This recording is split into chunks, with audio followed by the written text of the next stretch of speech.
انہوں نے مجھے اپنا مالک مانا، میرے سامنے سر جھکایا، خطائیں ہوئی پھر توبہ کر کے پلٹے، دنیا کو بھی ہوشیار کیا، بات کھول کر ان کے سامنے لائے کہ دیکھو بھائیو ایک ہی مسئلہ ہے۔ اللہ فرماتا ہے وما خلقت الجن والانس الا لیعبدون، کہ انسان ہو یا جن کو ہم نے مکلف بنایا ہے، جن کو ہم نے آزمایا ہے، امتحان لیا ہے، ایک ایمان کا امتحان، بندگی اور تقوی کا امتحان۔ صرف ایک ہی امتحان ہے کہ صرف تم بندے اس کے ہو جس نے تمہارے ساتھ سب کچھ کیا ہے، تمہارے بدن کا ایک ایک رونٹا، ایک ایک بال اس نے پیدا کیا، تمہاری زندگی کسی جگہ پر کسی اور کا ہاتھ، کسی اور کی احسان کی کوئی کوشش یا کوئی ایسی نعمت تم بتا سکو کہ جو کسی اور کا وہ عطیہ ہو، تب تو بات آ۔ تو یہی بات اللہ کے نبی صاحب نے بتائی قوم کے سامنے آ کر اس انداز سے کہ قولوا لا الہ الا اللہ تفلحوا، کبھی اس انداز سے کہ دیکھو ایک ہی مسئلہ ہے، امتحان ہے، وہ ایک بات کا ہے کہ اللہ کے بندے ہو اور بندگی ثابت کر دکھاؤ اپنی زندگی سے، اس کی بات مانو، اس کی پوجا ہو، اس کی پکارے ہوں، اس کی نظر و نیاز ہو، اس کے دوستوں کے ساتھ اپنی جان چھڑکو ان پر، اور ان کے دشمنوں کی آنکھوں میں آنکھیں ڈال کر ان کو سمجھانے کی کوشش کرو، اور نہ مانے تو للکارو، اور اس کے بعد اپنی جان اور مال کی توانائیاں ان کے خلاف استعمال کرو، یہاں تک کہ یا تو تم اس دنیا سے ایمان کے ساتھ اللہ کے پاس پہنچ جاؤ، اور یا ان کا سر اللہ کے سامنے چھو جائے۔ یہ ایک بات شروع میں جب اٹھی ہے تو بات یہی ہے، لیکن انسان کو ہوشیار کیا گیا ہے کبھی اس انداز سے کہ اذا السماء انشقت، یہ ایک وہ دن آنے والا ہے کہ آسمان تک پھٹ جائے گا، تو تمہاری چودراہٹ ہو، تمہاری یہ حویلی ہو، تمہارے یہ خدم اور حشم ہو، تمہاری یہ طاقت اور قوت ہو، چند دنوں کی بات ہے۔ اس کے بعد ان تمہاری بہاروں پر خدا کا دامن دراز ہوگا اور انگارے برسیں گے، جھلس جائے گا تمہارا باغ اگر تم اس کے اوپر اعتماد کر کے بھول گئے ہو۔ یہ بات ہوئی، اور اس کے ساتھ ساتھ بتایا گیا کہ یہ بات کوئی میں آج نئی بات نہیں کہہ رہا ہوں، اوپر آتے ہو تمہارے چہروں کی تیوریاں بدل رہی ہیں، تمہارے ہاتھوں کے اندر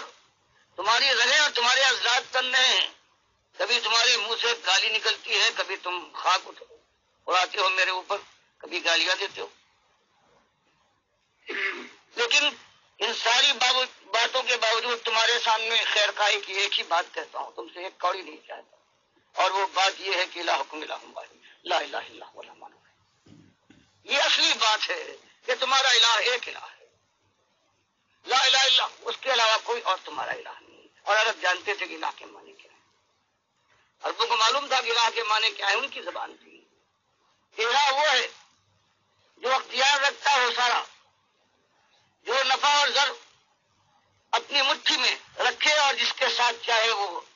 منفعت کا معاملہ کرے اور جس کو چاہے سختی میں ڈال دے، وہ جو زندگی اور موت پر قادر ہے، وہ جو گودوں کا بھرنے والا ہے، جو کھیتیوں کو مردہ زمین کو جلانے والا ہے، اور جو ہر چیز کے اوپر قادر ہے اور سب کے اوپر قہار ہے۔ یہ سننے کے بعد جب ان سے یہ کہا جاتا تھا کہ یہ تو ہے معاملہ ایمان کا، جس کی طرف میں تم کو دعوت دیتا ہوں، اور تمہارے یہ سردار ہیں جن کے پاس طاقت اور قوت ہے، وہ تو خود سری کی انتہا کر رہے ہیں، مالک کو بجائے اس کے اس کو اپنی خاطر میں لائیں، مالک کے مقابلے میں انہوں نے اپنے اور مالک بنا لیے ہیں کہ یا خود مختار بن گئے ہیں، اور یہ اللہ کے ساتھ بہرحال نمک حلالی نہیں ہے، مفاشیالی نہیں ہے۔ اور ڈرو کی اس زندگی کے بعد جو موت آنے والی ہے، اس کے اندر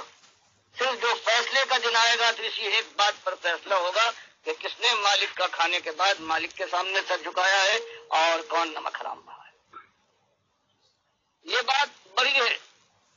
اللہ کے نبی صلی اللہ علیہ وسلم اسی بات کو مختلف انداز سے بیان کرتے ہیں، کبھی قرآن کی ہدایت پر بیان کرتے ہیں کہ میری کوئی نئی بات نہیں ہے، اس سے پہلے دیکھو سب سے پہلے رسول جو آیا ہے اپنی مشرک قوم میں جو ایک ظلم ہے جس کو اللہ تعالیٰ مالک اپنے لیے گالی کہتا ہے، جس کو مالک کبھی برداشت نہیں کرتا، وہ کہتا ہے فلا تجعلوا للہ اندادا وانتم تعلمون، کہ میرے بندوں سب کچھ میرا ہے، میرے ساتھ میرے بندوں کو برابر اور شریک اور ساجھی نہ کرو۔ ایک مسئلہ ہے، فرمایا یہی ایک مسئلہ۔ پہلے رسول جو آئے ہیں مشرک قوم کے اندر حضرت آدم کے بعد، انہوں نے یہی ایک مسئلہ، اصلی ہے جس میں تم کو آزمایا گیا ہے کہ یا قومی عبد اللہ ما لکم من الہ غیرہ، کہ تمہاری دنیا میرے سامنے ہے، تمہاری طاقت ہے، تمہارے پاس جبروت ہے، تم عیش اڑاتے ہو، تمہاری اکثریت کا عالم یہ ہے، لیکن تم نے اللہ کے ساتھ وہ ظلم کیا ہے کہ اس کی کبریائی کی چادر پر ہاتھ ڈالا ہے، اور اللہ کے 5 بڑے نیک بندے تھے جو اس کو پوچھتے اس کو پکارتے تھے، تم نے ان کو اوپر اس کو ڈالنے کی کوشش کی، ان کو اڑایا ہے، کسی کو تم نے مشکل کشا بنایا ہے، کسی کو داتا پکارتے ہو، کوئی تمہارا غوث ہے، کوئی بندہ نواز، کوئی بندہ پرور ہے، کوئی مجیب الدعوات سنت۔ یہ اللہ کے نیک بندے تھے، اللہ کے سامنے جھکتے تھے، یہ تم نے کیا قدم اٹھایا ہے؟ اور مالک فرماتا ہے 950 سال تک اللہ کا بندہ اسی دعوت کو دیتا رہا، نماز اور روزے اور حج زکات کا کوئی موقع ہی نہیں آیا۔ اس 950 سال کی دعوت کا انجام مالک فرماتا ہے وما آمن معه الا قلیل، 950 سال کے اندر چند اس کی قوم کے لوگ تھے جو اولیاء اللہ کی بندگی سے الگ ہو کر توحید کی طرف آئے۔ آخرکار اس نے دعا کی کہ مالک انی مغلوب فانتصر، مالک میں نے اپنی شیٹ کر دیکھی ہے، سب کچھ میں نے کیا، قوم کو حادثہ سمجھایا، اندھیرے اجالے میں آواز کے ساتھ، رازداری کے ساتھ، ہر انداز سے میں نے سمجھایا ہے، ایک ہی طرف بلایا ہے میں نے، گیا اپنے پروردگار سے اپنی خطاؤں کی، اور وہ شرک وہ خطا ہے کہ پروردگار بغیر توبہ کے معاف نہیں کرتا۔ یہ آواز ہے، درد بھری آواز ہے، اخلاص کے ساتھ یہ دعوت دی جا رہی ہے ڈاکٹر مسعود الدین عثمانی رحمۃ اللہ علیہ۔ اور ایک ہی مسئلہ، ایک نقطے، ڈاکٹر صاحب کی جتنی تقاریر ہیں اس نقطے سے ہٹتی نہیں ہیں، اللہ نے اس طرح ان کا دل کھول دیا تھا، ایسا ان کا فہم و فراست تھی کہ پورے قرآن کا ایک مسئلہ، ہر جگہ، ہر واقعہ اور ہر انداز توحید کی دعوت دیتا ہے، رد شرک۔ اور خاص کر یہ جو انسانیت کی مت ماری جاتی ہے کہ اپنے بزرگوں اور خاص کر نیک لوگوں کو وہ اللہ کے ساتھ شریک ٹھہرانا شروع کر دیتے، یہ شیطان کا بڑا وار ہے۔ جب نیک لوگ دنیا میں دعوت دے رہے ہوتے ہیں، ایمان کی طرف لا رہے ہوتے ہیں، اس وقت ان کا مخالف بناتا ہے شیطان انسانوں کو، اور ان کے مرنے کے بعد پھر ان کو پجواتا ہے۔ انبیاء کے ساتھ یہی معاملہ ہوا، جس طرح پہلی مشرک قوم، اس کے 5 تن پاک تھے اور صالحین تھے۔ بخاری کی روایت کے اندر آتا ہے کہ یہ سورہ نوح کے اندر ود، سوا، یوس، یوک اور نصر یہ نام آئے ہیں، یہ قوم نوح کے 5 صالحین تھے، نیک لوگ تھے، اور ان کے مرنے کے بعد پھر قوم قبروں کے اوپر مجاور بن کر بیٹھ گئی، بالکل اسی طرح جس طرح آج ہماری قوم، بالکل عرس اور میلے، چادریں چڑھائی جا رہی ہیں، وہاں ماتھے ٹیکے جا رہے ہیں، اور بڑے بڑے پڑھے لکھے، اندازہ لگائیے آکسفورڈ یونیورسٹی سے پڑھ کے آئے ہیں، کوئی جامعہ ازہر سے پڑھ کے آیا ہے، کوئی مدینہ یونیورسٹی کے فارغ التحصیل ہیں، کوئی دیوبند کا یہ عالم دین ہے، چاہے پہلا فارغ التحصیل جو وہاں سے بیج نکلا ہے محمود الحسن، اور بالکل چوٹی کے جسے ٹاپر کیسے ہیں، چوٹی کا جو اسٹوڈنٹ تھا، اس نے تفسیر لکھی، تفسیر شبیر احمد عثمانی، اس کے قرآن کی پہلی سورت کی پہلے صفحے کے اوپر جو توحید کی کڑاکے کی آیت آتی ہے، ایاک نعبد و ایاک نستعین، اس کو شرک کے اندر بدلی کر دیا محمود الحسن نے، دیوبندیوں نے۔ اور کہتے ہیں کہ اللہ کے پیارے جو بندے ہوتے ہیں نا، مقبول بندے ہوتے ہیں، ان کو جو پکارنا ہے یہ اللہ ہی کو پکارنا ہوتا ہے۔ بتائیے اب کوئی یا رسول مدد کہے اور یا علی مدد کہے، کہتے ہیں یہ اللہ ہی کو پکارنا ہے۔ وہ نادانوں، سر پھرو، یہ جو اللہ کے بندے ہیں یا اولیاء ہیں یا رسول ہیں، انبیاء ہیں، یہ اللہ ہیں کہ ان کو پکارنا اللہ کو پکارنا ہے؟ ان کو پکارنا ان کو پکارنا ہے، اور اللہ کو پکارنا اللہ کو پکارنا ہے۔ اور یاد رکھیں، ان کو پکارنا اللہ کے ساتھ شرک ہے۔ ان کے سامنے رکوع اور سجدے جو بھی کرے گا، چاہے پرائم منسٹر صاحب کریں، چاہے جنرل صاحب کریں، چاہے صدر پاکستان کرے، یا کوئی بھی کرے، پوری دنیا کے جو بھی ہیں، عالم دین کرے، طاہر القادری یا خادم حسین رضوی کرے، طارق جمیل کرے، کوئی بھی کرے گا، ڈاکٹر اسرار وہ کریں، مودودی صاحب کی زندگی میں پروفیسر غفور چادر چڑھانے گئے تھے بری امام، تو یہ سارے ان کے دماغوں کے اندر شرک ہے، یقین کیجئے ان کے دماغوں کے اندر شرک ہے۔